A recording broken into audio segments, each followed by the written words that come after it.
कब से आप संन्यास वेश में हो? तो महाराज संन्यास संन्यास में थे। तो लाल वस्त्र क्यों धारण किए नीचे? हमारे को भी संस्कार में रखे होते थे। तो बिना संन्यास के लाल वस्त्र क्यों धारण? उससे अपराध लगता है। आप नीचे भगवा धारण किए हो। जब आपने संन्यास नहीं लिया तो भगवा नहीं धारण करना चाहिए। कौन से गुरुदेव हैं जिन्होंने संन्यास ना देने पर आपको भगवा वस्त्र पहनने के लिए अलाउ कर दिया? ऐसा नहीं है। जब हमारे सब धर्म विरुद्ध आचरण होंगे तो हम कैसे भगवत प्राप्ति कर पाएंगे? वेश की हम मान्यता कैसे कर पाएंगे? आप समझ रहे हैं? हमने आदर दिया है, आपको आसन दिया है, और आसनों पर बैठने का वही अधिकारी होता है जिसने आसन दिया, उसके समकक्ष हो या उससे श्रेष्ठ हो।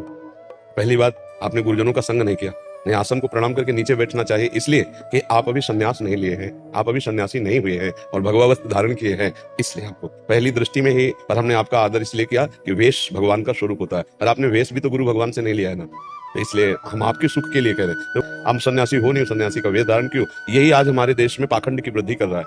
लाल वस्त्र पहने, पूछो किससे लिया? कोई मतलब नहीं। अपने आप पहन लिया, अपने आप मांग रहे हैं, अपने आप ऐसा कर। ये वेश मंगतों का वेश नहीं है, ये बादशाहों का वेश है।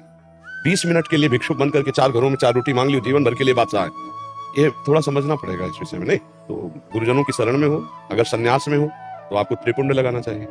सन्यास में हो तो गुरु का भेष धारण करना, ना अपने गले में रुद्राक्ष की कंठी पहनी कि गुरु की शरण में हो, आचार्य परंपरा से चलो। आज हमारे जो साधुता में पाखंड फैल रहा है, जो दोष फैल रहा है, वो यही कारण है कि ना तो गुरु की मान्यता है, ना गुरु संप्रदाय के अनुसार चला जा रहा है। भेष पहन लिया गया, मनमानी आचरण में पैसा मांग रहे हैं, कोई शराब पी रहा है, कोई ऐसे चल रहा है, और लोग समझते हैं साधु है। साधु ऐसे नहीं होते। साधु प्राण त्याग सकते हैं लेकिन अधर्माचरण नहीं कर सकते। साधु प्राण त्याग सकते हैं लेकिन पैसा नहीं मांग सकते। साधु प्राण त्याग सकते हैं लेकिन किसी का अहित अमंगल, किसी का कठोर वचन, मतलब समझो बहुत बड़ा मार्ग है साधु का। तो इसलिए कृपा करके आप साधु वेश धारण किए तो आप संप्रदाय आचार्य अनुसार धारण कीजिए और चलिए, तो भगवान की प्राप्ति हो जाएगी। नहीं ऐसे जीवन भाई भंडारे में चले जाओगे, 100 रुपया मिलेगा, भोजन मिलेगा, खाओ पियो मौज करो, लेकिन भगवत प्राप्ति तो नहीं होने वाली ना। भगवत प्राप्ति के लिए तो साधना करनी पड़ेगी ना, है? भटक रहे हैं इसलिए। हाँ, इसीलिए सावधान हो जाओ, जिससे तुम्हारा मंगल हो जाए। मनुष्य देह मिली है भगवत प्राप्ति के लिए, प्रभु भटकने के लिए नहीं।